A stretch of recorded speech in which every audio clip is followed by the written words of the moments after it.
Buenas tardes. Buenas tardes. Es un gusto para nosotros, para el programa de Historia y Estudios Literarios de la Universidad Pontificia Bolivariana, estar acá en estos encuentros mensuales que hemos denominado el reencantamiento del mundo y que para este 2018 tienen como eje temático los 5 sentidos.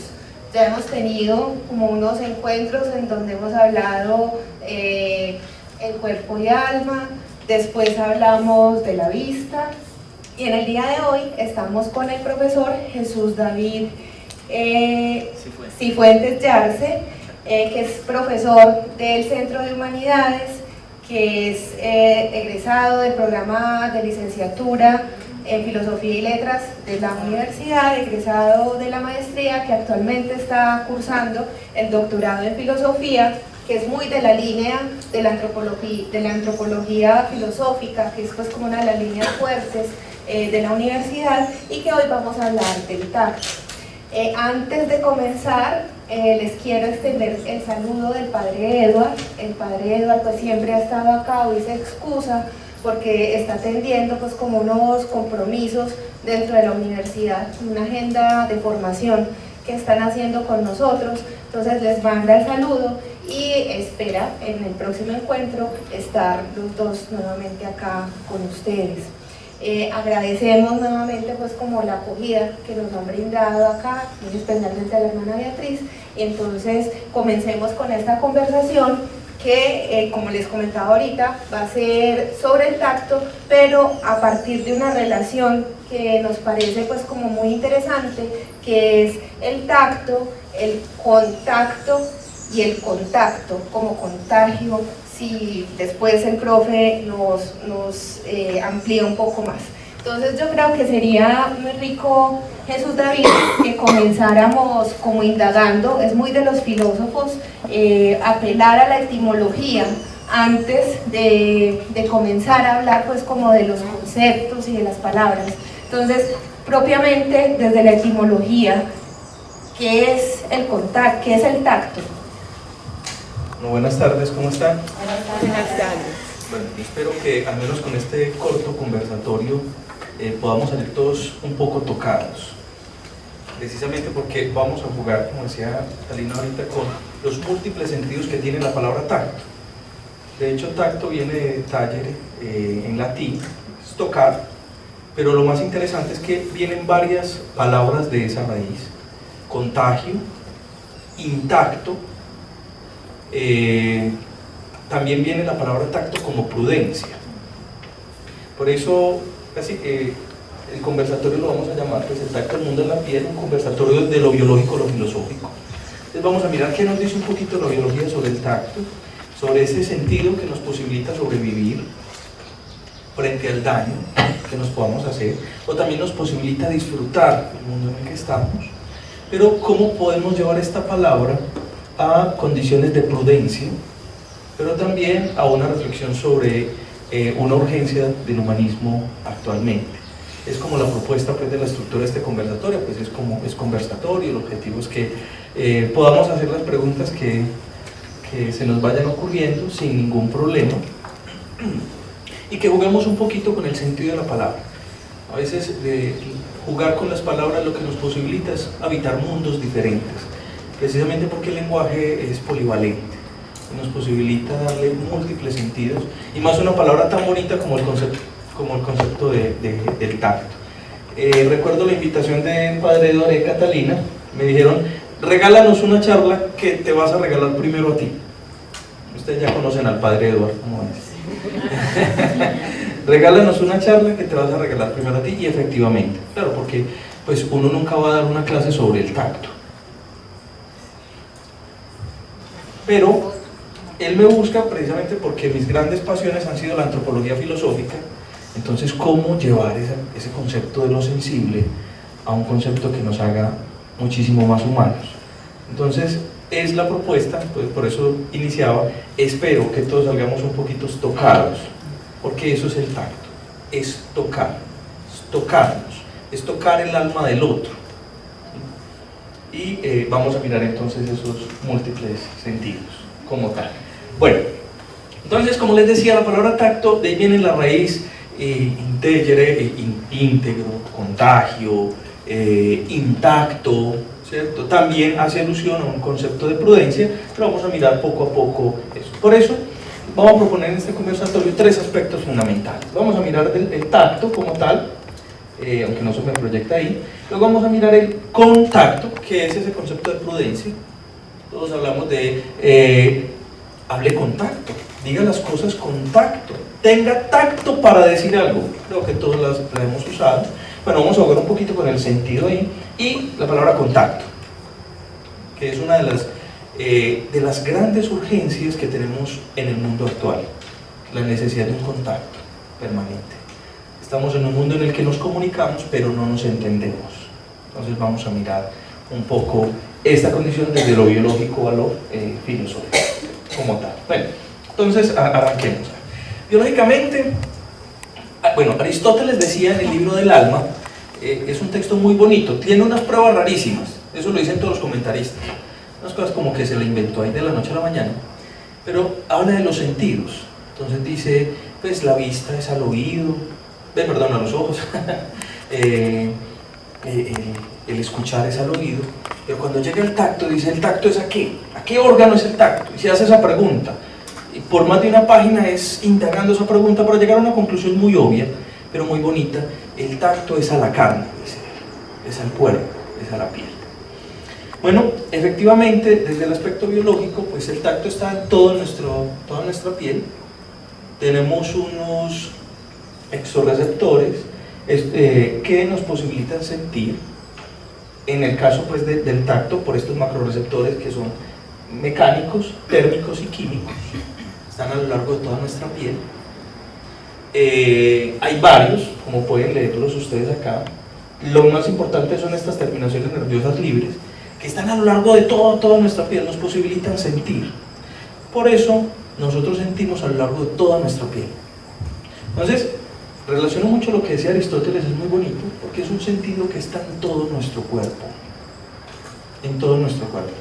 Hay concentraciones de estos subreceptores mayores en otras partes, por eso nosotros sentimos más información en los labios, que de pronto en esta parte pues como de la mano, pero aún así todo nuestro cuerpo está formado por el órgano más grande de todos, que es la piel. Ahí sentimos. De hecho, hasta en el proceso evolutivo, ustedes bien saben que tuvimos unas macroevoluciones, pues empezamos a ser bípedos, liberamos nuestras extremidades anteriores, primera característica, perfeccionamos este dedo. Segundo, perfeccionamos las extremidades posteriores y tuvimos una hipertrofia cerebral. Nos llevó a que nuestro cerebro creciera, nuestra masa encefálica creciera, nuestras conexiones neuronales se multiplicaran y por eso tenemos inteligencia. Pero tuvimos unos cambios pequeñitos, muy bonitos. Entre ellos perdimos pelo. Hay un etólogo muy importante que revolucionó las ciencias sociales y la antropología, llama Desmond Morris, que escribió un texto, El mono desnudo, y dice, claro, de todas las especies de primates somos el primate desnudo, no tenemos pelo. Esto es muy bonito precisamente porque el profesor Manuel Soler nos dice que nosotros perdimos pelo y nos volvimos más vulnerables, por eso usamos la ropa. Claro, más vulnerables es porque nuestra piel siente mucho más sensible. De hecho, al final vamos a terminar con una reflexión de Jacinto Ochoa muy bonita, que dice que somos el animal que más umbrales de variabilidad sensibles tenemos, por ende somos los que más disfrutamos el mundo, sensiblemente hablando. Entonces, en ese proceso evolutivo llevó a que nuestra piel fuera supremamente sensible. Él dice que nosotros, en un estado natural, pues desnudos podríamos vivir en una temperatura tropical, no sé, 24, 25 grados, pero realmente nuestra piel se volvió muy sensible a todos estos cambios de temperatura. Por eso nosotros lo sentimos todo. Y aquí vienen estos subreceptores mecánicos que nos posibilitan sentir la presión. Esto nos permite a nosotros sobrevivir. Térmicos, calor y frío, y químicos, de las cosas que de pronto nos irritan. Eso es lo que nos dice lo biológico. Que el tacto entonces está en nuestra piel, que nuestra piel con la pérdida de pelo se volvió mucho más sensible. Esa pérdida de pelo, pues hay muchas hipótesis. Algunos dicen que fue por el clima, otros dicen que fue por el uso de la ropa. El profesor Desmond Morris dice que fue realmente por la ampliación del ejercicio. Tuvimos que desplazar mucho más, necesitábamos más glándulas sudoríparas para poder regular la temperatura del cuerpo, entonces perdemos pelo, pero aparecen glándulas sudoríparas que nos posibilitan regular esa temperatura. Eso es lo que nos dice a nosotros lo biológico. Pero resulta y sucede que hay algo mucho más allá del tacto. Y es que el tacto es un mecanismo que a nosotros nos alerta de todo el mundo exterior. El tacto nos posibilita a nosotros protegernos cuando hay frío, pero también quitar la mano cuando hay calor, cuando aquello que a nosotros nos puede dañar. De hecho, no sé si han escuchado ustedes o han visto estos programas de las personas que de pronto tienen enfermedades o que llevan a que no sientan dolor, que no sientan absolutamente nada, que terminan dañando su propio cuerpo, ¿sí? Personas que no sienten nada en la lengua y se comen todo caliente y terminan dañando su propia lengua. Entonces, biológicamente nos posibilita sobrevivir, es lo que podemos decir como tal. Pero vamos a pasar a un aspecto mucho más interesante, y es que esa raíz del tacto, lo que les contaba ahorita, nos permite a nosotros algo fundamental, y es habitar el mundo con los demás, sentirlo, ¿sí? De ahí viene la famosa expresión hablar con tacto. ¿Qué quiere decir hablar con tacto? ¿Qué querrá decir eso? Omitir información. Prudencia. Utilizar un lenguaje asertivo. Un lenguaje asertivo. Eso es muy bonito, por algo fundamental. Precisamente, esto es lo que nos indica, es que nosotros habitamos el mundo con otros y que hablar con tacto es la posibilidad de tocar al otro. Eso lo que quiere decir es que las palabras nosotros las significamos, y al significar esas palabras tocamos al otro cada vez que nos encontramos con él. Por eso esa expresión es supremamente bonita, porque implica un tocar, implica un habitar el mundo con los otros. Por eso volvamos a las palabras de Aristóteles: el tacto es a la carne, es decir, es al cuerpo entero, es al contacto con los demás. Pero antes de poder ampliar esa reflexión, teníamos un pequeño videíto como para poder dinamizar pues, como el asunto. ¿Por qué?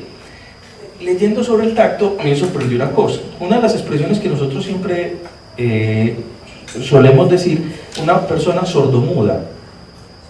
¿Han escuchado eso? Voy a hacer una pregunta: ¿una persona sorda de nacimiento puede aprender a hablar? ¿Sí o no? No. No. Que no desarrolla las cuerdas vocales, perfecto. la escucha. Listo. Les vamos a mostrar el caso más sorprendente a nivel mundial que se ha dado, que es el caso de Helen Keller. Ella nació, bueno, no nació, ella nació bien, pero antes de aprender a hablar, a los 19 meses, tuvo una fiebre muy alta, pues algunos dicen que posiblemente fue una meningitis. Quedó ciega y sorda, no, a los 19 meses, no sabía hablar. Ella fue la primera mujer,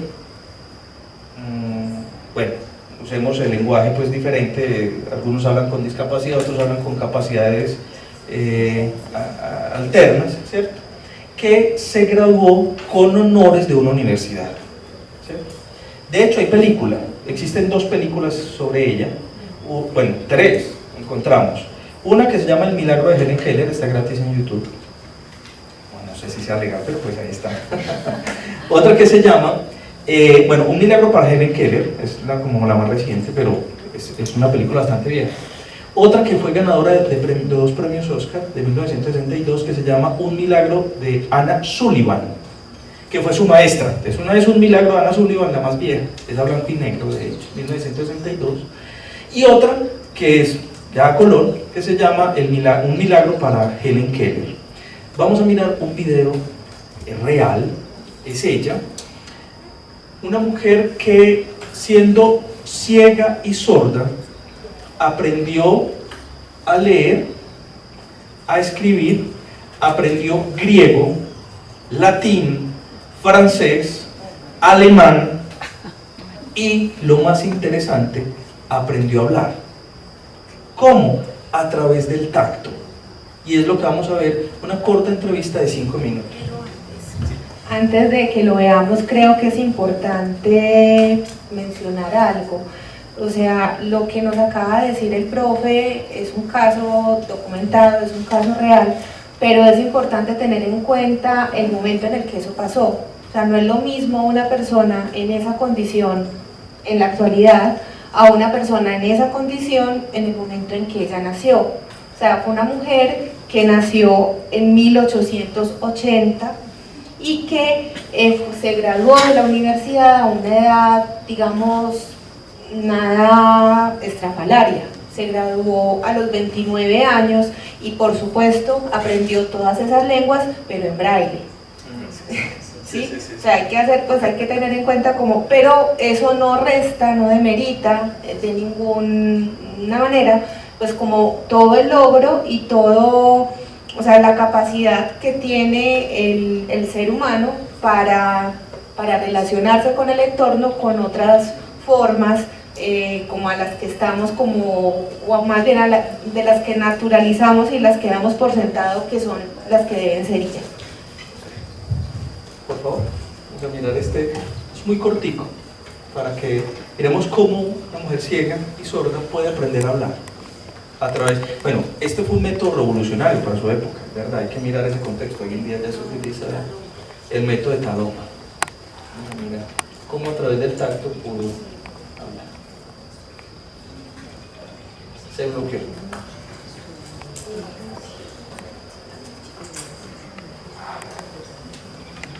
Bueno, vamos a hablar de una cosita aquí. ¿Sabes ese método Tadoma? ¿Ese método en qué consiste? El método con el que ella aprendió a comunicarse.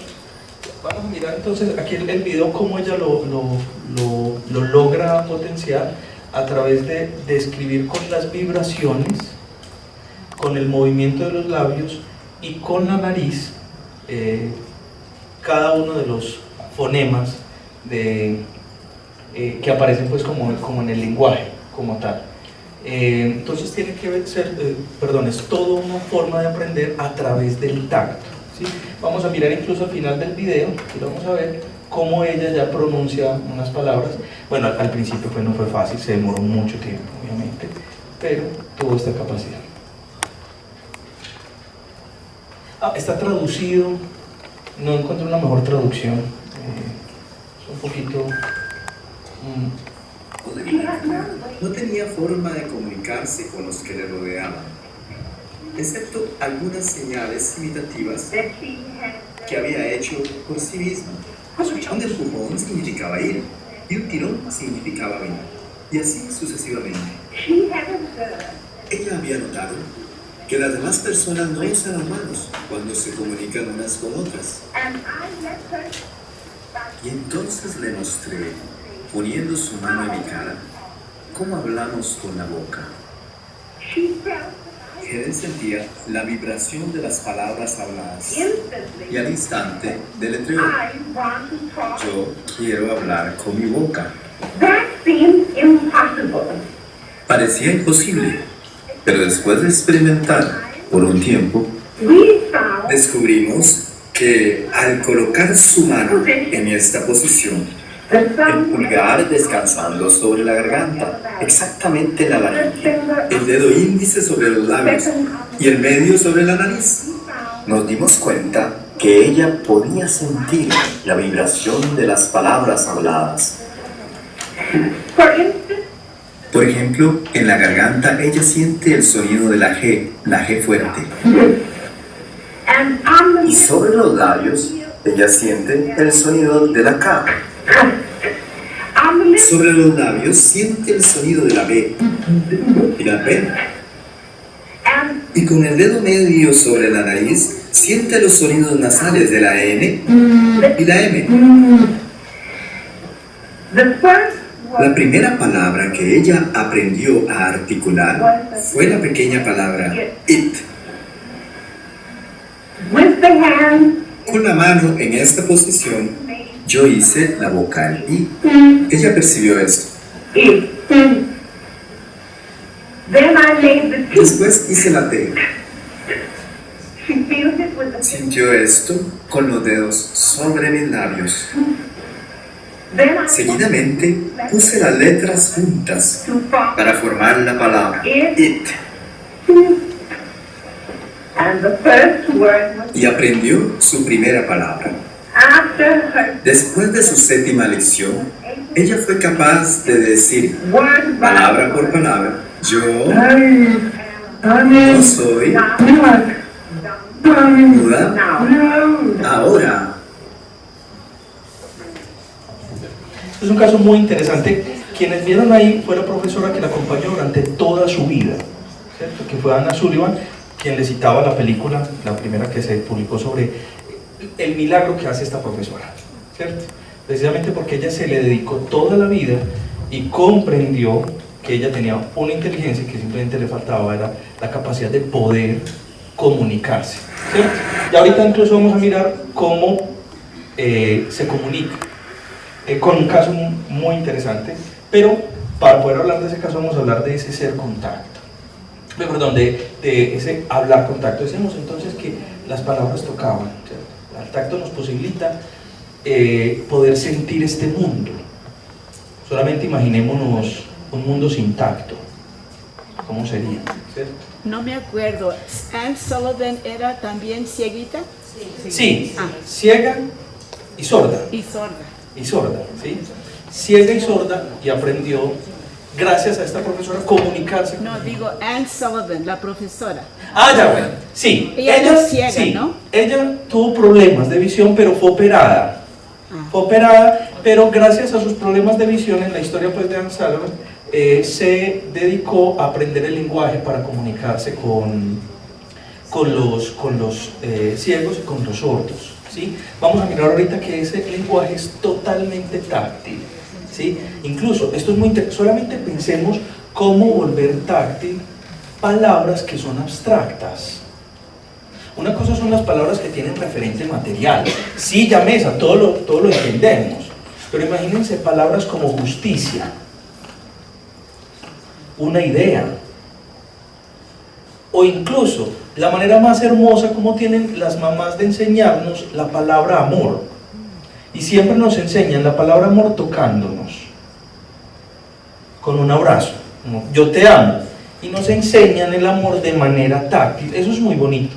Imaginémonos lo que implica para ella esa capacidad de abstracción, cómo es el mundo a través del tacto, ¿cierto?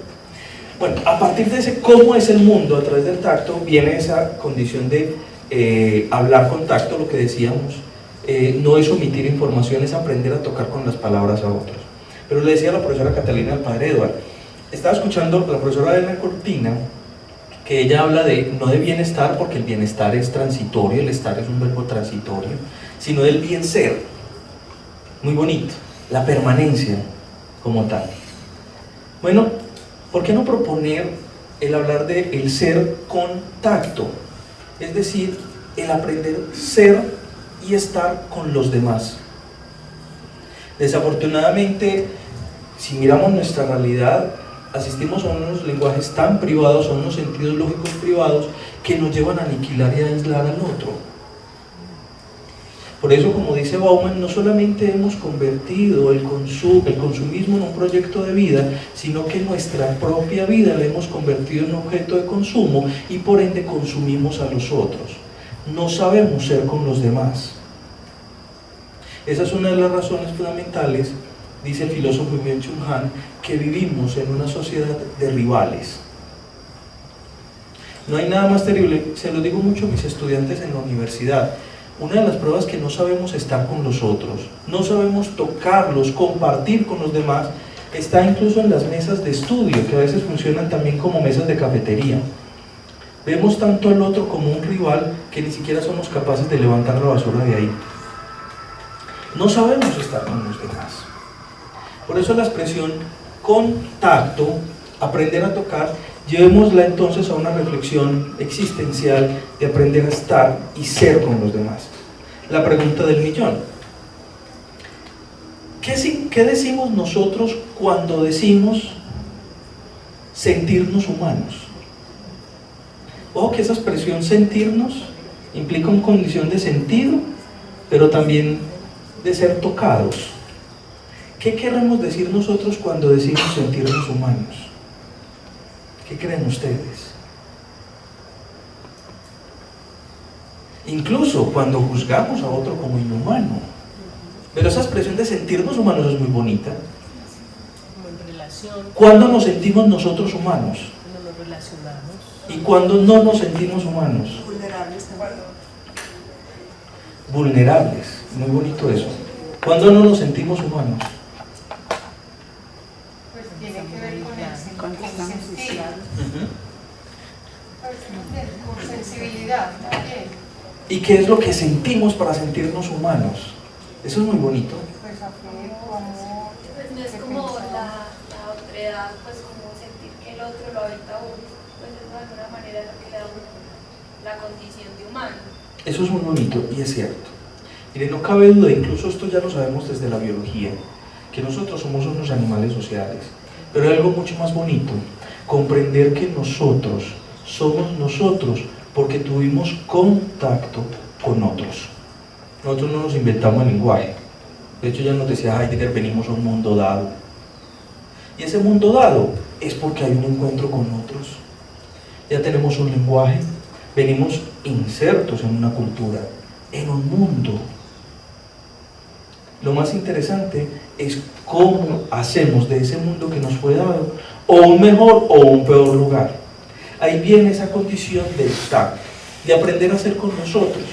Desafortunadamente, al ver a los otros solamente como un objeto de consumo, incluso llevémoslo al plano de las relaciones. Nos dice a nosotros Manuel Cruz, en un texto muy bonito que se llama, se los recomiendo, es tan bonito, se llama Amo, luego existo, los filósofos y el amor.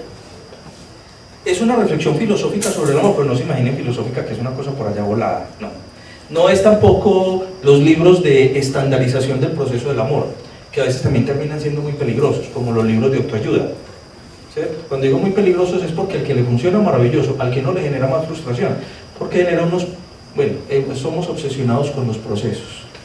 Uno va por el centro y ve el libro de los 7 claves del éxito, los 10 pasos de una familia feliz, o sea, los procesos, somos felices creándonos como ese producto de proceso.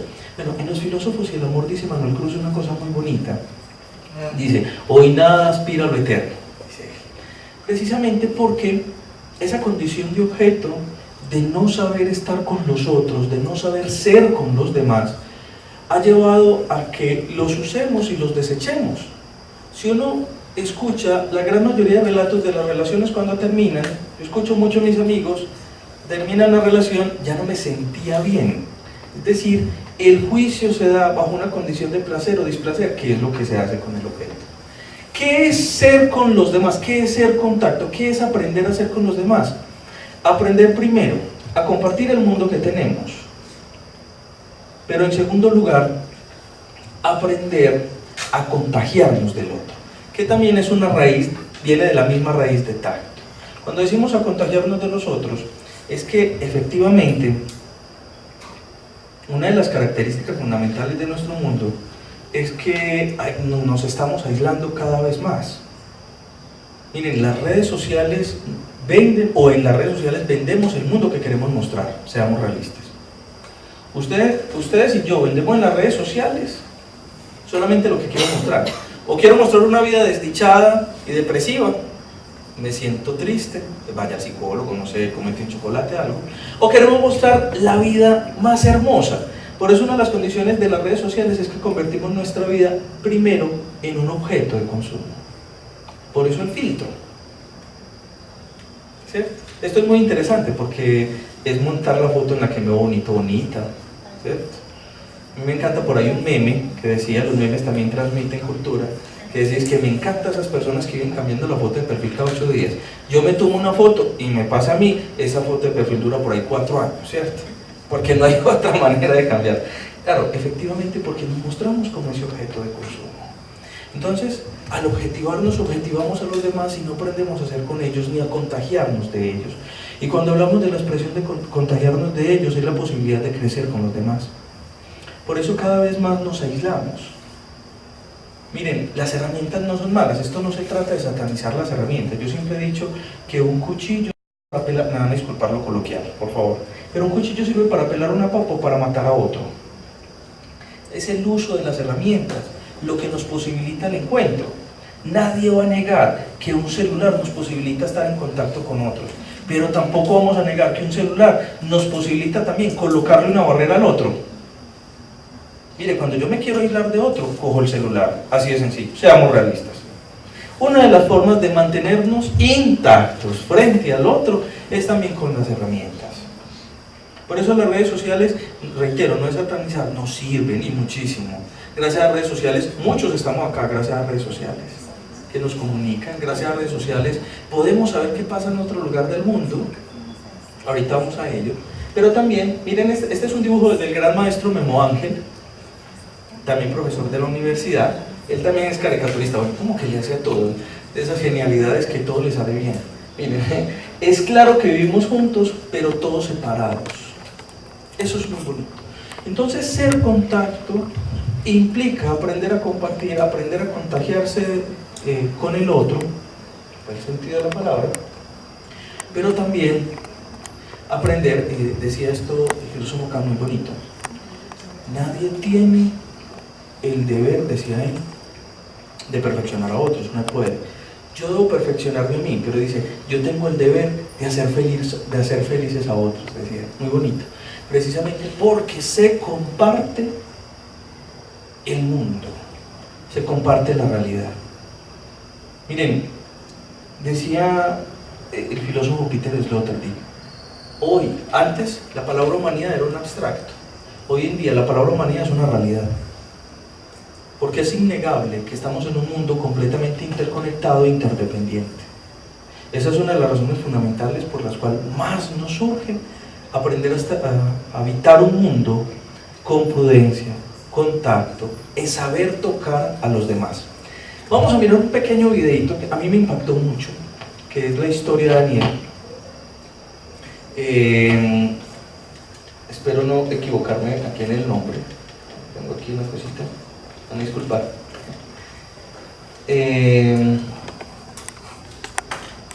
Bueno, ya lo vamos a ver aquí entonces. Así, de Daniel Álvarez. Vamos a mirar cómo es habitar ese mundo con los otros. Vamos a hacernos una pregunta para que veamos este video. Vamos a hacernos esta pregunta. ¿Por qué creen ustedes que nosotros sentimos más compasión, hablemos de lástima, por las personas vulnerables? Es decir, si aquí atracan a alguien que ve, que oye, nos podemos hacer los indiferentes. Pero si atracan a un ciego, nos indignamos mucho más. ¿O por qué sentimos más compasión por un perrito que vemos en la calle que por un habitante de calle? Vamos a hacernos esa pregunta cuando veamos este video y resolvemos esa duda de qué es ser contacto con nosotros. O mirar, él es Daniel Álvarez. Este es un pequeño video muy corto. Aquí vamos a ver cómo se comunica alguien que sea ciego, sordo, cómo se comunica a través del tacto.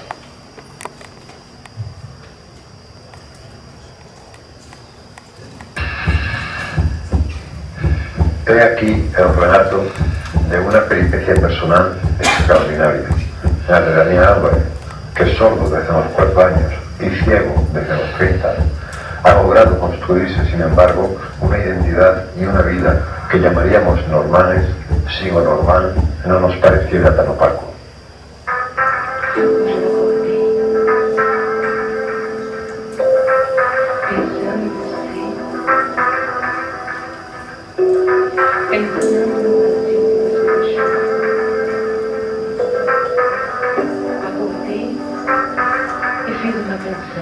Daniel Álvarez es jefe de la Unidad Técnica de Sordoceguera de la ONCE y presidente de la Asociación de Sordociegos de España. Además, posee la medalla Anna Sullivan, que es la condecoración más prestigiosa y antigua en reconocimiento al esfuerzo realizado a favor de las personas sordociegas.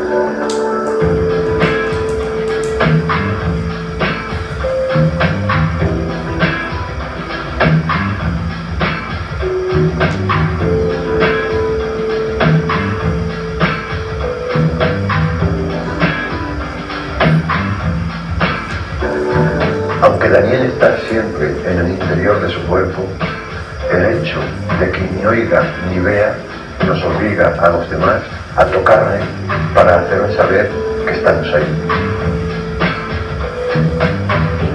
Hay personas especializadas en tocar a los sordociegos, intérpretes que deletrean sobre la palma de su mano las palabras del interlocutor con un sistema llamado dactilológico. Daniel ha perfeccionado este sistema con elementos procedentes de la lengua de signos, alumbrando un método nuevo al que denomina dactil. Una de las personas que mejor conoce este sistema es Yolanda de los Santos, su actual guía e intérprete. Hola Gali, buenos días. Hola. Soy Daniel, quería hablar contigo, pero no te localizaba en el despacho. ¿Puedes hablar ahora? Sí, estoy tomándole un café, pero sí, dime. Pero sí se ríe. Haces muy bien. Quería preguntarte sobre el tema del ordenador. Durante las horas de trabajo, Yolanda no deja un solo segundo de informarle de cuanto ocurre fuera de él.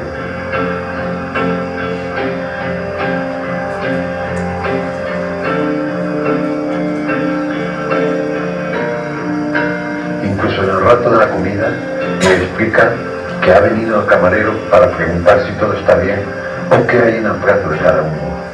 Y es que 15 segundos sin tocarle son 15 segundos de aislamiento absoluto, de vacío. En su código, el plato está dividido en las mismas partes que un reloj, por lo que basta con que le indique una hora para que él localice la comida. De todos modos, Daniel no necesita ayuda para comer. Se relaciona perfectamente con todos los utensilios. Encuentra la copa o el pan sin dificultad, rastreando sutilmente en el mantel con las puntas de los dedos.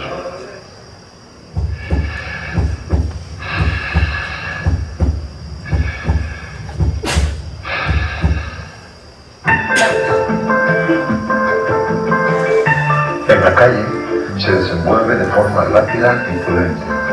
Tantea el terreno con el bastón, que utiliza como una terminación nerviosa de sí mismo.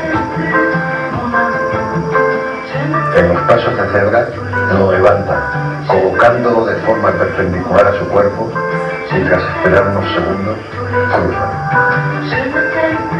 Excepcionalmente sensible a los estímulos externos relacionados con el tacto, a veces se guía por el roce del sol en la cara. A primera hora de la mañana, por ejemplo, sabe que el sol se encuentra al este. De esta forma, si se extravía, lo busca con su rostro. Al llegar a los semáforos, saca del bolsillo una cartulina de comunicación que coloca en alto y en la que pone: no oigo ni veo. Si puede ayudarme a cruzar, agárreme de este brazo. Gracias.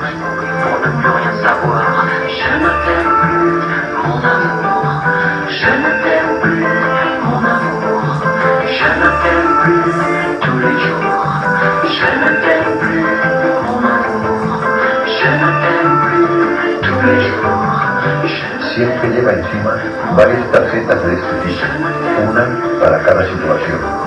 Ellas me permiten coger el autobús de vuelta, donde se suele sentar cerca del conductor.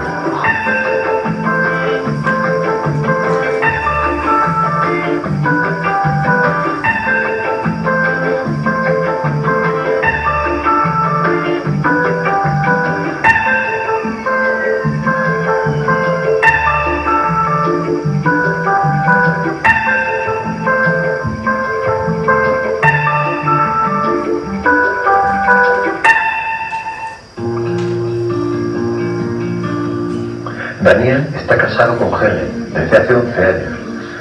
Ella teclea constantemente sobre la palma de la mano de su marido todo cuanto los demás comentan y además traduce sus respuestas.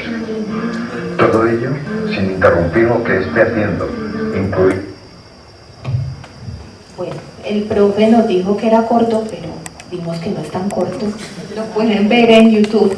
realmente estamos viendo dos ejemplos que son extremos, pero creo que nos muestran también, y a veces esos ejemplos extremos nos muestran, o sea, nos hacen evidente lo que para nosotros pasa muchas veces desapercibido. La primera vez que yo vi este video de Daniel, me impactó mucho algo que mencionan ahí, es cómo el sentido del tacto es lo que le garantiza a él no estar aislado. Y cuando dice ahí 15 minutos sin contacto, son 15 minutos de aislamiento, ¿cierto? Entonces, para que esto no sea solamente pues como un ejercicio en una sola vía, y realmente el sentido pues como de estos encuentros es también abrir la palabra a ustedes, quisiéramos pues como que tratáramos de responder entre todos un poco esas preguntas que nos propuso Jesús David antes de ver el video, y también que compartiéramos un poco sobre lo que estos ejemplos nos están mostrando, ¿cierto? Entonces, ¿quién quiere compartirnos algo?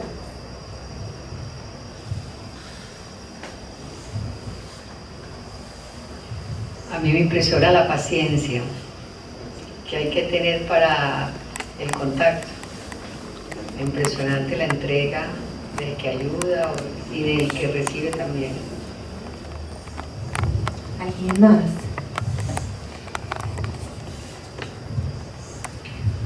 Pues Spitz nos lo dice con el experimento de los niños después de la guerra, de que morían aún teniendo tan buen alimento y cobija y todo, mientras que habían otros con más desamparo, pero en brazos de su madre. Entonces así nos demostraba que era el tacto lo que podía salvar la vida. Eso es muy bonito. Dice Ernesto Sabato en un ensayo precioso que se llama La Resistencia: solo el otro y los afectos nos pueden salvar. Solo el otro y los afectos, es decir, sentir al otro. ¿Alguien más que quiera compartir para dar una cosita de las preguntas que hicimos? Más que todo con respecto a las preguntas que se realizaron, sí. Digamos que todo esto es un conjunto que tiene que ver con valores, con familia, porque desde ahí es donde se ha perdido el tacto y el contacto de las personas. Hoy estamos en un mundo donde somos más individualizados, donde cada uno creemos que tenemos la capacidad de salir de cualquier circunstancia solos, y siempre terminamos buscando el apoyo de alguien. Yo pongo un ejemplo muy claro y que sucede sin señalar a nadie y sin entrar aquí a de pronto a poner en tema de discusión la educación de cada quien. Pero antes, en la época cuando nosotros éramos niños, siempre íbamos y comíamos o almorzábamos en familia. Los padres, los hijos, había un respeto, etc. Hoy por lo general es muy poco lo que se ve eso. Usted ve que cada niño está en su cuarto, cada uno viendo un programa de televisión, o sea, no se comparte un programa de televisión. Entonces desde ahí comenzamos a ser aislados al mundo.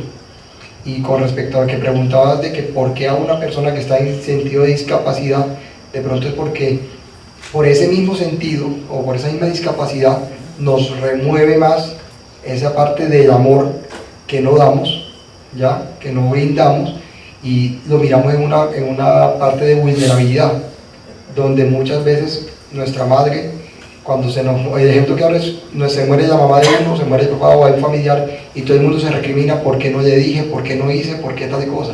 Porque estuve preocupado haciendo cosas para mí. Perfecto, gracias por eso. A eso es lo que iba. Nos sentimos más tocados. Martha Nussbaum, miren, es una filósofa estadounidense impresionante que parece que es la ciudadana norteamericana que más han citado a los juicios. Pues allá citan como a ciudadanos para ayudar a emitir el juicio. Entonces eso la llevó a ella a tocarse y a decir: ¿qué es lo que lleva a que alguien imita un juicio? ¿O qué es lo que nos lleva a relacionarnos con otros? Y estas tres fórmulas, que son muy bonitas para aprender ese ser contacto, dice 3 pasos para poder tener compasión, estar con otros, dice ella, nos da 3 pasos fundamentales. Y por eso nos sentimos más tocados por ciertas personas, pero la invitación que ella hace es: sintámonos tocados por todos. Muy bonito. Primero, que la víctima o que el dolor que el otro está sufriendo no es porque se lo merece. Eso es muy bonito. ¿Se acuerdan la pregunta que le decía? ¿Por qué a veces sentimos más pesar de un perrito que un habitante de calle? Porque en el fondo creemos que el habitante de calle se merece estar ahí. Eso es muy bonito. Ella dice, no creer que el dolor o el sufrimiento que están padeciendo se lo merecen. Por eso una filósofa como Adela Cortina acaba de publicar un libro durísimo, muy bonito, se llama Aporofobia. Miedo, recuerden que fobia es miedo u odio al pobre. Por eso a nosotros, dice ella, esto es durísimo, a nosotros no nos fastidia el inmigrante pobre. La aporofobia es el miedo a la pobreza. Perdón, no nos fastidia el inmigrante rico, al pobre es el que le tenemos problema, con el que tenemos problema. Ella es muy fuerte en esa tesis. Claro, porque desde el continente europeo está mirando todo el proceso de inmigración, entonces ella dice, ¿cómo al inmigrante rico lo acogemos? Pero al pobre no. Entonces realmente nosotros no tenemos heterofobias pues, o islamofobias, tenemos un problema es con la pobreza, con aquel que no produzca. Es muy fuerte su tesis, se lo recomiendo. Muy dura, muy dura. ¿Cómo es que se llama? Aporofobia, y eso significa miedo a la pobreza. Por eso dice, a los inmigrantes ricos no los rechazamos. Vemos con problema al pobre, al que no produce. Entonces, primera característica que nos dice Martha Nussbaum, creer que él no se merece eso, para poder aprender a hacer contacto, que él no se merece ese dolor.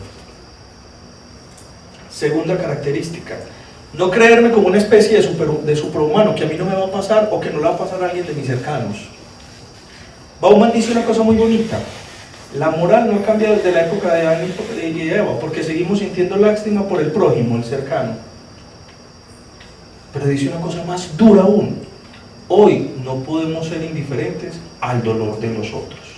Miren lo que dice acá, dentro de la densa red global, esto lo dice en un texto llamado Mundo de Consumo, red mundial de interdependencia global, no podemos estar seguros de nuestra inocencia moral cuando otros seres humanos sufren humillación, sufrimiento o dolor. Entonces, segundo, no pensar, no creer que eso no me puede tocar a alguno de mis cercanos. Y tercero, este me parece tan bonito, creer, convencernos, ser conscientes que lo que le pasa al otro es algo serio. Porque como solemos siempre minimizar a veces el problema de los demás. Estos tres aspectos nos dan una clave para aprender a hacer con nosotros, a hacer contacto. Es decir, aprender a estar en este mundo que sufre, pero más problemático aún, y es la última parte que quiero proponer, que es la palabra de contacto. Miren, estas estadísticas a mí me gustan mucho. Estas estadísticas muestran acá la cifra de la Segunda Guerra Mundial, entre 1939 y 1945 fue de 60 millones de personas aproximadamente. Pero miren la primera cifra, miren la escala verde. Muertes por pobreza mundial entre 1900 y 2015, 15 años. Miren la cifra aproximadamente, son 450 millones de personas que mueren por pobreza, ¿cierto? ¿Qué quiere decir eso? Por problemas asociados a la pobreza, tiene que ver con desnutrición, tiene que ver con diarrea, tiene que ver con agua no potable, un montón de casos. Esto lo documenta, toma estas estadísticas, no las hago yo, estas estadísticas las tomo de un filósofo de la Universidad de Yale que se llama Thomas Pogge, tiene un texto bellísimo, se llama Hacer Justicia y la Humanidad, para decirnos algo supremamente terrible. Ojo con estas estadísticas. Somos aproximadamente 8.000 millones de humanos y creamos alimentos para 12.000 o 14.000 millones de personas, y todavía 5 personas por minuto siguen muriendo de hambre. O sea que el problema no es de producción de alimentos, el problema es de distribución y de un sistema que tenemos. A esto es lo que voy. Estamos en un mundo que nos hace falta contacto. Mire, lo más curioso es que cada vez estamos creando un mundo que se abrió. Estamos en un mundo globalizado, pero lo más curioso, hablamos solo de globalización para condiciones económicas, ¿cierto? O sea, es un mundo globalizado con un montón de fronteras. Ustedes sabían que los pasaportes solamente se vinieron a crear en la Segunda Guerra Mundial, es decir, tenemos 70, 80 años y mucho con el concepto de pasaporte. De resto, antes usted podía andar libremente por cualquier ciudad. Nos dice a nosotros un texto, a mí me marcó, me cambió la vida, que se llama Utopía para Realistas. Un historiador de Holanda que a los 28 años escribió un libro supremamente revelador. Esa Utopía para Realistas es que propone la renta básica universal, es decir, que todos por ser seres humanos ganemos un sueldo, ¿no? Pero trae un mundo sin fronteras, dice él, muy bonito. Y dice eso, qué triste que apenas en las guerras mundiales se crearon las fronteras, pues con pasaporte, humanas, para poder evitar la entrada de los espías. Lo seguimos manteniendo, pero eso no es lo preocupante. Nosotros no podríamos abrir el mundo de la noche a la mañana. Lo más preocupante es que cada vez en un mundo globalizado que se supone ya estamos interconectados, nos dice Bauman, es imposible ser indiferentes frente al dolor de otro. Seguimos creando barreras físicas e imaginarias. Esas barreras físicas e imaginarias cada vez nos avergüenzan y cada vez las ocultamos. Se los voy a demostrar. El profesor Antonio Campiño, en un texto muy lindo que se llama Tierra de Nadie, Terra Nullius, sostiene que actualmente existen más de 20.000 kilómetros de muros entre países, sin contar los muros interurbanos. Los muros interurbanos son aquellos que separan ricos de pobres. El problema de la pobreza siempre lo aislamos. En Lima hay un muro así terrible. Aquí hay un barrio de ricos, un muro, y aquí separamos los pobres. De las favelas de Brasil, ¿cierto? O un concepto que inventó un amigo mío que se acaba de doctorar de Vigirado, que creó el concepto de estetópolis, la estetización de las ciudades. Estetizamos un lugar para excluir a otro. ¿Han visto que a veces los lugares, de la manera en cómo estén organizados, se excluyen?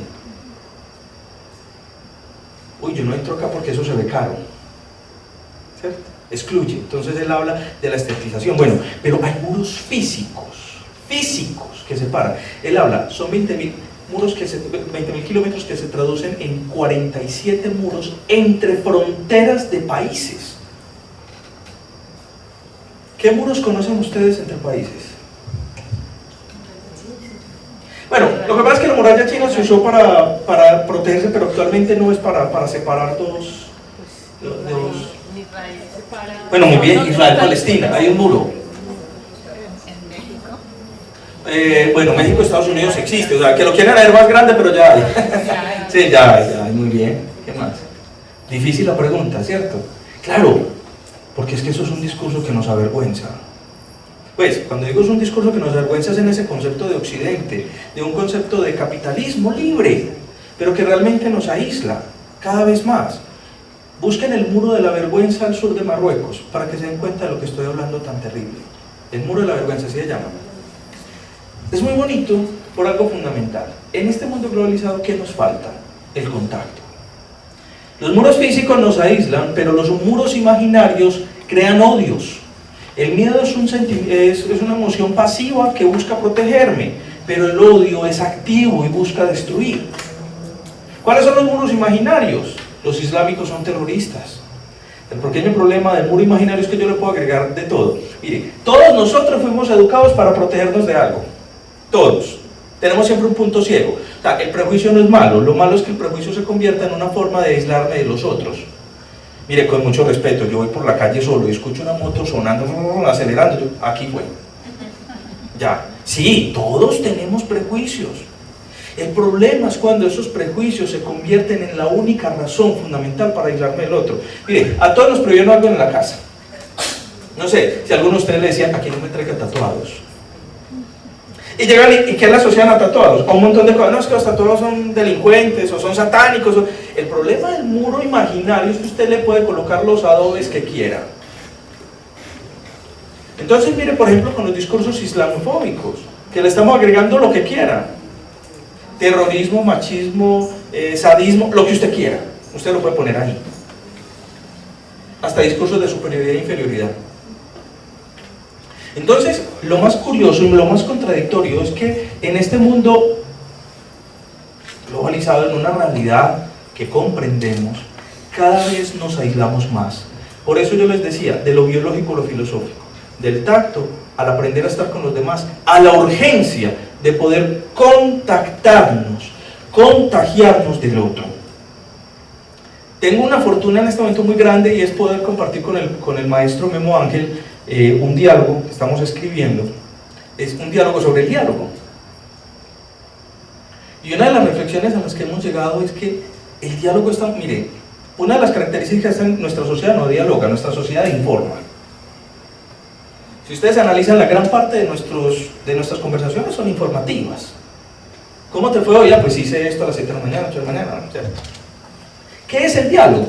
El diálogo es la posibilidad que yo tengo de contagiarme con el otro.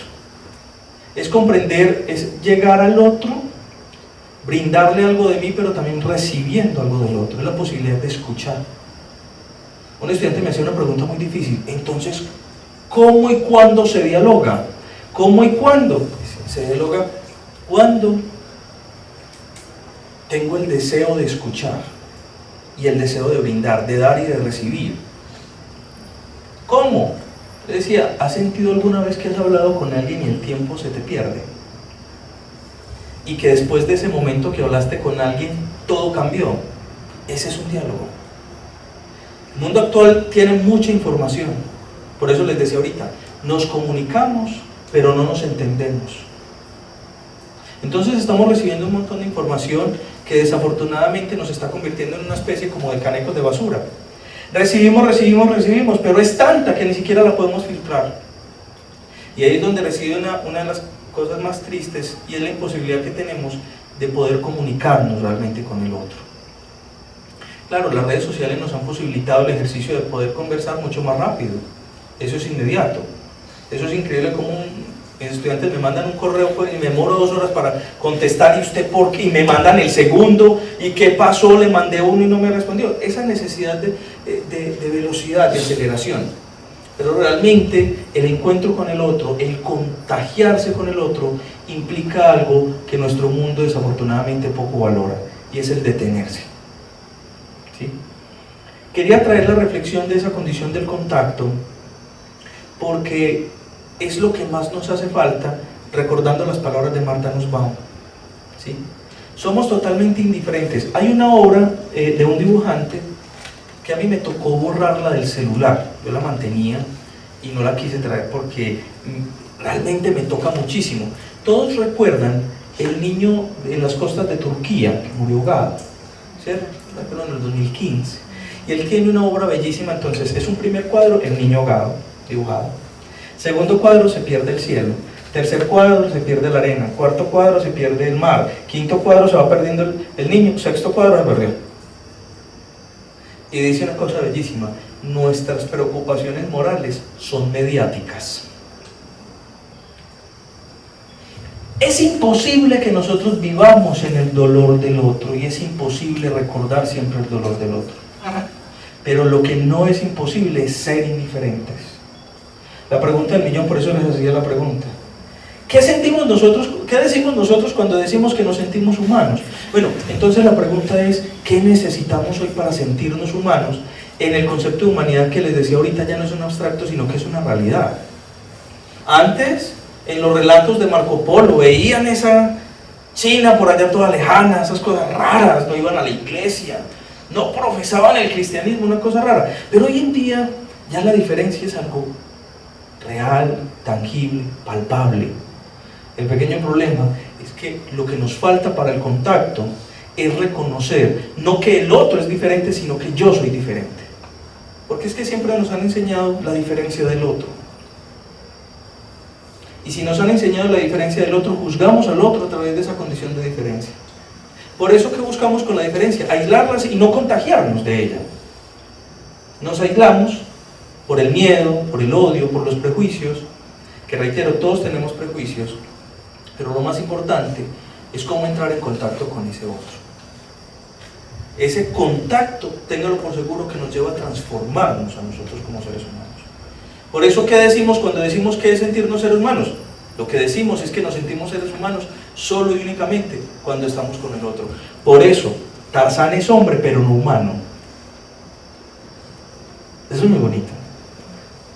Por eso, como hay que Tarzán es hombre, pero no humano, porque no se reconocía con otros.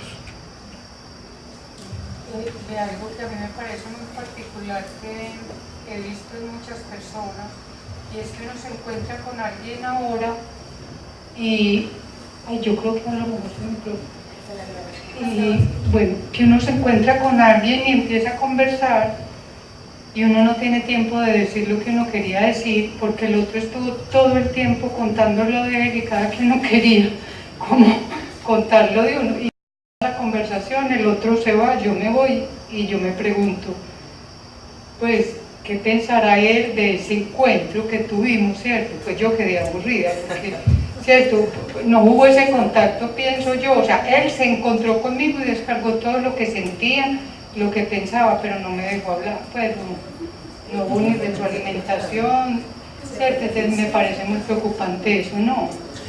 Sí, eso, pues miren, una de las cosas más bonitas que tiene la filosofía, a mí me encanta, yo me burlo mucho de la filosofía. Yo siempre digo que las cosas más terribles eran cuando me presentaban a los suegros, ¿cierto? Pues alguien dice, estudio medicina, wow, estudio ingeniería, wow, pues imagínate uno, suegros, no, pues yo estudio filosofía, imagínate lo que podía pasar por la cabeza de ellos. Pero la filosofía es supremamente hermosa, porque la filosofía también nos ayuda a darle sentido, a volver a darle sentido a esas cosas que hemos olvidado. Porque nuestra vida se maneja a través de los conceptos. Yo ahorita me puedo llevar las pilas que me prestaron para esta, y es el concepto de honestidad lo que me permite devolverlas. ¿Sí? Por eso, hoy la filosofía vuelve a recalcar mucho esa condición del diálogo. Muchos filósofos, Apple, Habermas, están diciéndonos eso. Hoy necesitamos encuentros genuinos para poder aprender con la diferencia, pero desafortunadamente hoy escuchamos es para rebatir, o sea, ni siquiera escuchamos, estamos esperando la caída para yo saber qué voy a decir, ni siquiera qué voy a aprender. Una de las cosas, ahorita lo estamos viviendo con los debates políticos, qué pereza volver a eso, pero lo estamos viendo. Yo la verdad no he visto un candidato que diga, uy, esa idea está muy bacana, en ellos la transformo, no, bruto, ignorante, lo que quiera, ¿cierto? Porque ni siquiera atacamos ideas sino la persona. Y el encuentro genuino es la posibilidad de ser tocado y de tocar al otro. Por eso en un encuentro genuino, yo no soy el mismo. Le escribí al maestro Memo Ángel, el verdadero diálogo es aquel en el que yo llego en un límite presente, es decir, hasta aquí llegué yo, ¿cierto? Porque cada vez que nosotros hablamos estamos dando lo que nosotros somos.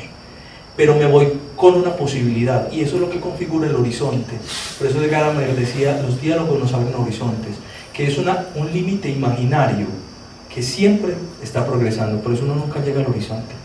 O sea, ¿qué quiere decir eso? Que el diálogo es la posibilidad que nosotros tenemos siempre, permanentemente, de crecer con los otros.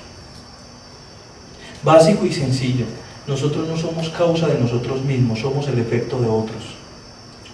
Por eso hasta aprendimos a hablar con errores.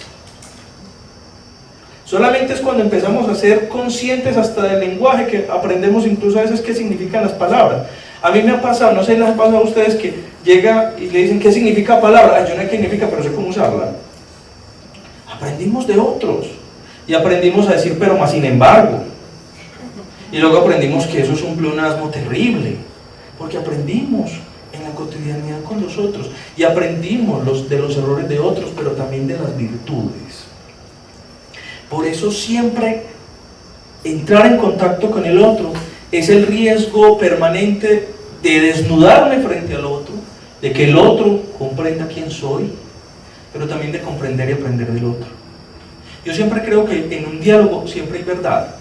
Profe, pero es que yo puedo decir con las palabras mentiras, pero en esa mentira siempre se oculta algo de usted. Eso ya nos lo enseñó a nosotros por hoy. En la palabra que dices hay algo de tu inconsciente. O sea, quiere decir que el encuentro con los otros, ese contacto, es lo único que nos posibilita crecer. Entonces ahí viene esa urgencia del mundo. Un poquito de clarificación en su frase, somos efecto de otros. Sí. Un poquito de clarificación. Perfecto. No somos causa de nosotros mismos. Cuando digo no somos causa de nosotros mismos es que nosotros no nos formamos completamente. Claro, tomamos decisiones, pero a partir de ese mundo dado que tenemos. Y cuando digo efecto de otros, mira, Madre, aprendimos a hablar por otros, aprendimos a vestirnos porque vimos a otros, incluso aprendimos a comportarnos porque vimos a otros. Ahora, no con ello quiero negar que tenemos la posibilidad de construirnos, y por eso nosotros no necesariamente repetimos, pero tenemos que quitarnos de la cabeza ese concepto de originalidad individualista. Cuando digo eso es para quitarnos de la cabeza esa creencia de que solo yo puedo hacerlo, solo yo, ¿cierto? Cuando realmente somos lo que somos porque también hemos bebido de otros. Yo le digo mucho a mis estudiantes, yo estoy aquí parado por mis profesores. Y uno como profesor da lo mejor de sí mismo hasta ese momento. Es decir, yo no puedo decir, uy, voy a rebajar mi lenguaje, voy a rebajar lo que yo sé para hablarle a estas personas. No, eso es imposible. Nosotros siempre damos lo mejor de nosotros en el momento que estamos. Y es la posibilidad de seguirnos perfeccionando, pero con los demás. Entonces, cuando digo que realmente no somos causa de nosotros mismos, es porque hay la posibilidad de crecer con otros. De hecho, eso ya lo tienen muy claro todas las religiones de la antigüedad. Yo di un curso bellísimo que se llama Religiones del Mundo. Y el pueblo judío comprendió que era con la comunidad que se crecía, la comunidad que salvaba o se condenaba. El pueblo cristiano también lo comprendió, que es la relación que tenemos con los demás. Por eso la palabra tacto nos lleva a sernos humanos en el contacto, sentir al otro. Y es por la necesidad que tenemos, la urgencia hoy en día que tenemos de tocarnos más. Y tocarnos no solamente física, sino tocarnos con los sentidos, tocarnos con el reconocimiento del otro. No hay nada que mate más al otro que la indiferencia, que es la integridad. Hoy buscamos mantenernos íntegros, intactos, no nos tocamos con el otro. Buenas noches. Yo tengo como una pregunta, reflexión, bueno, no sé qué venga haciendo. Pues tú hablas mucho como del tacto y de pues como la importancia de crear lazos con el otro, pero es que yo tengo la sensación de que estamos siendo formados para el no tacto, para el no encuentro con el otro. Entonces es muy complejo, pues porque yo siempre pienso como que a estas cosas venimos los que ya sabemos que eso no puede ser así y que pensamos los mismos que ya sabemos las cosas.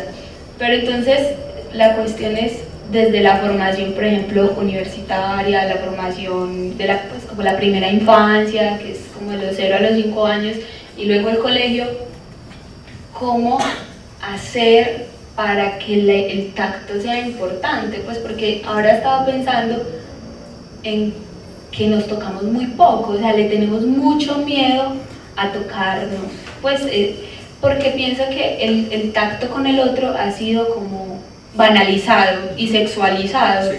Entonces es la cuestión de que si yo toco a Juana, entonces yo le hago así, esto la puedo estar agrediendo moralmente, pues me puede mandar, entonces la quiero violar, pues yo no sé, cualquier cosa bien rara. Entonces hemos llegado a un punto en que nos da miedo crear ese contacto, pues en que si te miro a los ojos es porque yo te estoy desafiando.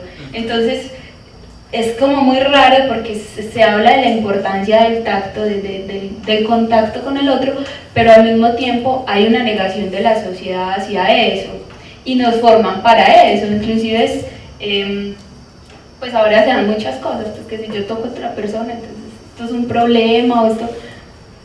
Y no solo eso, sino que hay, yo no sé, yo como que siento que pulula el miedo a darnos cuenta, no, a reconocer, porque eso lo sabemos, que somos frágiles. Sí. Pues como que entonces, pues en otros términos, pues como más filosóficos, cualquier cosa hablaríamos, bueno, entonces de la I que propone Heidegger, ¿cierto? O pues como todo el pensamiento kantiano, pues cualquier cosa ya como más rara, pero trayéndolo pues como sustrayéndolo es la cuestión de que el ser es con otros, pero que el ser tiene una cosita, una esencia que no sale de sí, y que en la medida que no sale de sí es lo que le permite ser con otros, y eso también nos da miedo, porque hemos llegado como a esa pluralidad y esa homogeneidad de que hay que ser plurales para todo. Entonces hay como una tolerancia a todo y al mismo tiempo un miedo a la singularidad. No sé si es una pregunta, reflexión, no sé. Vale, poco puedo decir, porque ya fuiste muy clara en la postura, pero 3 cositas que quiero rescatar, que son muy bonitas. Hay un filósofo que se volvió ahorita de moda, yo no sé por qué la gente odia las cosas de moda, pero son, bueno, como en el ámbito académico, pero maravilloso. Lo que él ha hecho con la filosofía no lo ha hecho nadie, voy a volverla popular. Se llama Byung-Chul Han, tiene un texto que se llama La agonía del Eros, y dice que hay un capítulo que se llama pornografía. Dice, claro, hoy lo erótico se ha transformado en pornografía, precisamente porque hemos convertido en objeto al otro, entonces cualquier contacto ya lo vemos desde un aspecto sexual, ¿cierto? Pero a eso vamos. El contacto no es solamente físico, sino el contacto del alma. Hay un texto muy bonito de Platón que se llama el Alcibiades. De Sócrates se va a hablar con Alcibiades y Sócrates le dice a Alcibiades, yo le puedo apostar que no hay nadie que lo ame a usted como lo amo yo. Que Sócrates le dice que yo lo quiero formar a usted, ¿cierto? Para que sea un buen político y el día de mañana usted pueda gobernar esto. O sea, Sócrates cuando decía que lo amaba porque quería sacar lo mejor de él. Entonces le dice a Alcibiades, para usted poder gobernar debe conocerse a usted mismo. Y Alcibiades le dice, y debe conocer su alma, le dice él, y Alcibiades le dice una cosa muy dura. ¿Y yo cómo puedo ver mi propia alma? Y Sócrates dice una cosa tan linda, a través de la mirada de los otros. ¿Qué quiere decir eso? Que el contacto no solamente es una condición física, el miedo que tenemos es a mirar a los ojos, tenemos miedo de decir la verdad, tenemos miedo de tocar, tenemos miedo de ser sinceros, casi que la amistad hoy en día no es la posibilidad de construir al otro, la amistad hoy en día es la posibilidad de alcahuetearle al otro.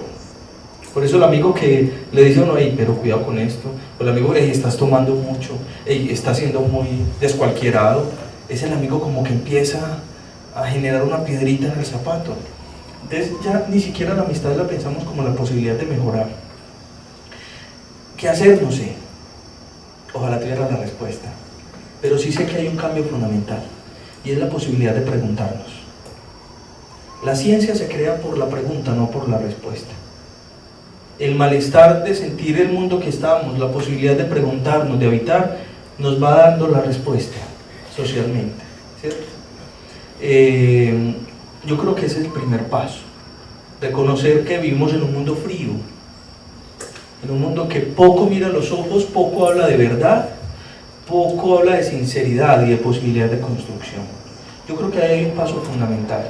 Por eso yo me siento feliz y orgulloso de ser profesor de humanidades, porque es la posibilidad a través del discurso filosófico de hacernos preguntas. Yo por eso les dije, yo espero que de este conversatorio salgamos tocados, al menos con una pregunta o una frasecita que no habíamos caído en cuenta, porque ya ahí reside la posibilidad de tocarnos y de irme tocado con algo que puede que no se materialice o no podamos cuantificarlo, pero llega a cambiar algo en nosotros.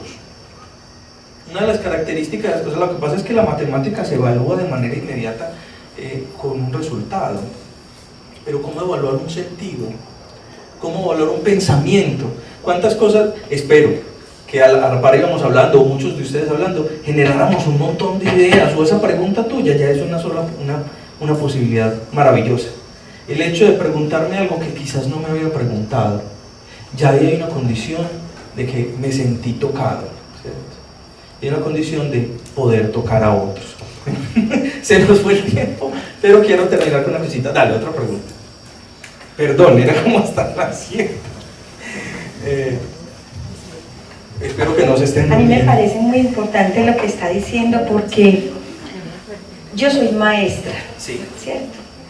Y también soy pintora en ejercicio, o sea, soy artista. Y eso es lo que le enseño a mis alumnas, de alguna manera. Entonces, poder jugar con esos dos mundos es contagiarlas de algo muy positivo en doble sentido.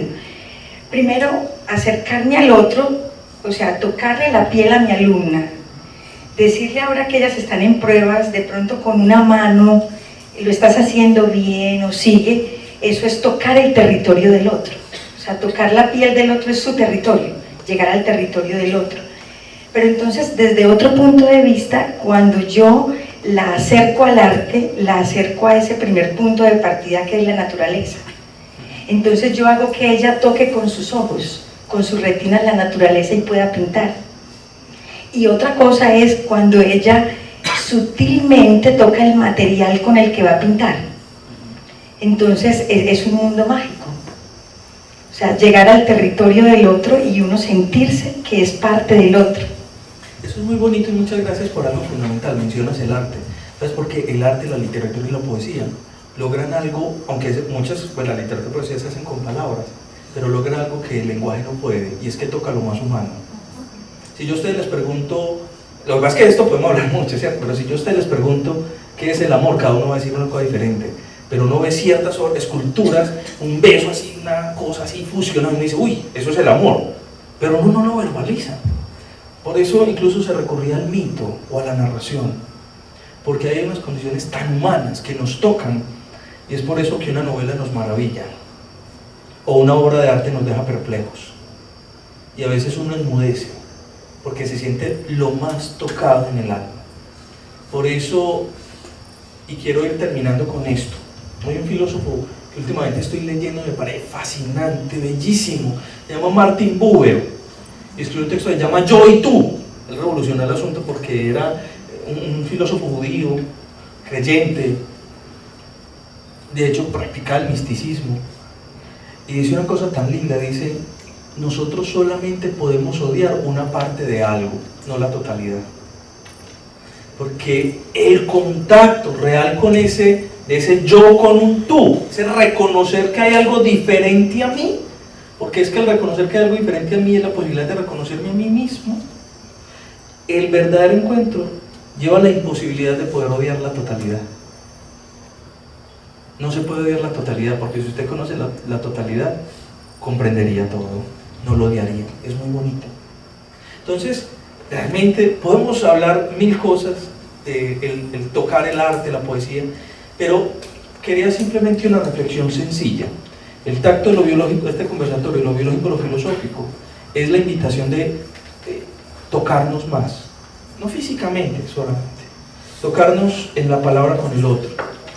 Miren, me pasó algo que nunca me había pasado en 10 años de docencia universitaria. La semana pasada se me acercó una estudiante y me dijo, profe, ¿puedo contarle algo? Se regó una vida con una montaña rusa miedosa. Y yo le dije, no sé qué decirte. Entonces, ¿qué le dije? Porque no vas a bienestar universitario, pues no estás haciendo loca cualquier cosa, sino, mira, allá hay unas asesorías de vocación, disciplinarias, emocionales.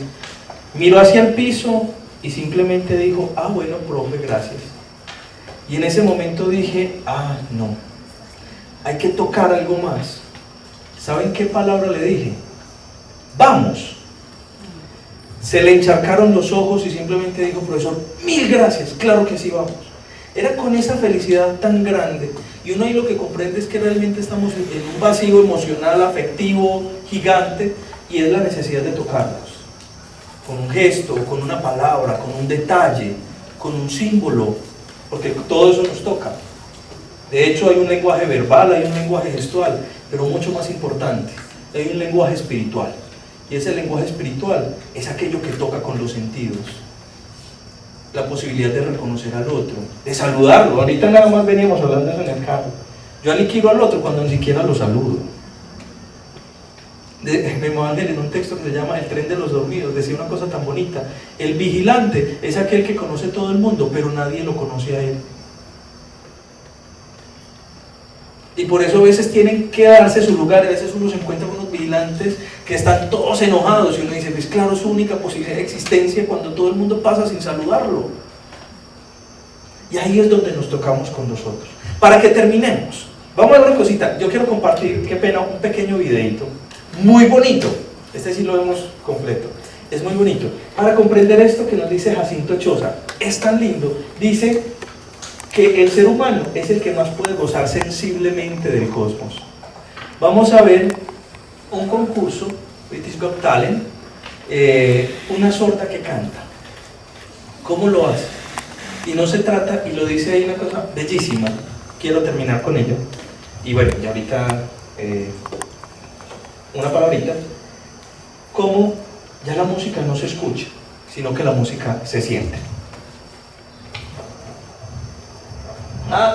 No, pero una partecita, yo sé que no es cortico, pero yo sé que los va a mover bastante. And who's this? My interpreter. What's your name? Sarah. Nice to meet you, Sarah. Nice to meet you, Sarah. Hi, Sarah. Okay, now Lisa, I think I've worked this out. So you're deaf? Yes, I lost my hearing when I was 18 years old. Wow. And how old are you now? 29. So it's 10 years. Wow. And Mandy, how did you lose your hearing, if you don't mind me asking? I have a connective tissue disorder, so basically I got sick and my nerves deteriorated. Growing up, the only thing I wanted to do was sing. I ended up going to school for vocal music education so that I could have that be my life. When I was in college, I thought I had an ear infection and it just got worse and worse. And by Christmas, I was borderline legally deaf in both ears. There was one day where the teacher was going to play piano and I had to chart out everything that he was playing. And I had my pencil ready and everybody else's pencils start moving and I'm just waiting for the test to start. And then one by one, every person just got up and left the room. And I didn't hear enough to even start the test. That was the last day I was a part of music program. It was a bad day. We were sitting in the car together. We come home. She said, "Dad, I can't remember what your voice sounds like anymore." At that moment, you knew that things would never be the same. Everything that I'd ever wanted was just going away, and I couldn't stop it. The music is alive inside of her. The only question was, what could she do with it now? My dad, he suggested that we play a song. I said, well, that's crazy, but I had a guitar tuner, and I hummed my starting note, just went for it. Music now isn't about the sound, it's about the feeling. I'm excited, I'm nervous, I'm scared, so I'm just trying to... It's not the dream that I always had. That's okay, because I showed up, and I did something I never believed I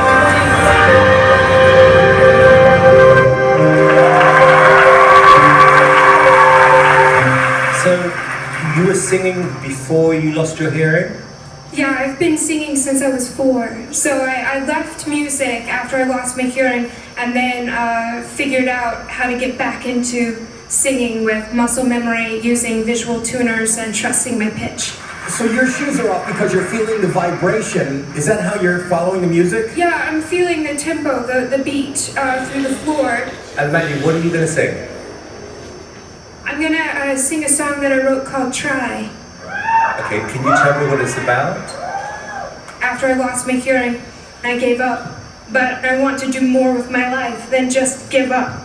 So... Good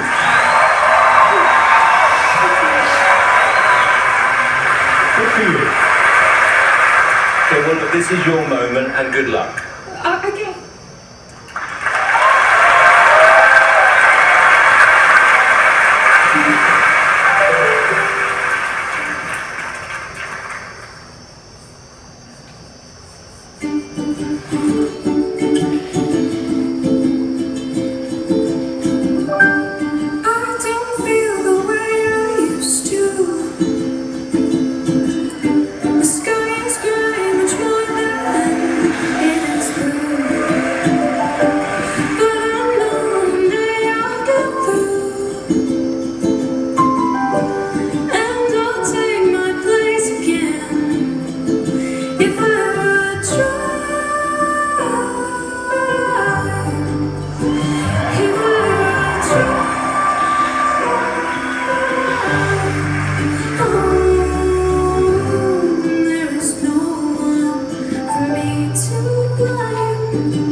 dejo antojados para que lo busquen.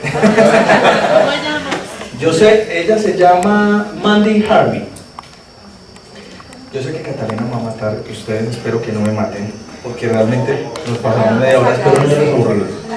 La invitación, dejémonos tocar un poco más de la realidad del otro. Toquemos un poco más la realidad del otro.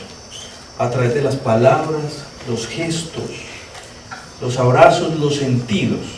Transformemos nuestra realidad humana, que solamente es posible con el contacto con nosotros. Mil disculpas por el tiempo y muchas gracias.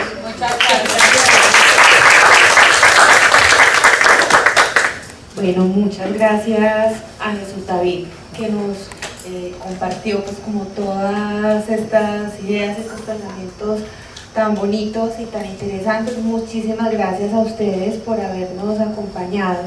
Espero que hayamos logrado tocarlos, que hayamos logrado cumplir con el objetivo de esta conversación de hoy, que era esa, tocarlos. Y bueno, nos vemos el próximo semestre, nos volvemos a ver en agosto. Entonces, muy invitados, les enviaremos pues como la invitación en su debido momento, y muy agradecidos pues de verdad con estos encuentros mensuales que de verdad son para nosotros una oportunidad inigualable para sacar de las aulas lo que nosotros hacemos. Y de verdad que es muy satisfactorio poder estar acá compartiendo lo que nosotros hacemos en la universidad con todos ustedes que se disponen a compartir con nosotros estos encuentros los terceros miércoles de cada mes. Entonces, muchísimas gracias y nos vemos en agosto. Una feliz noche.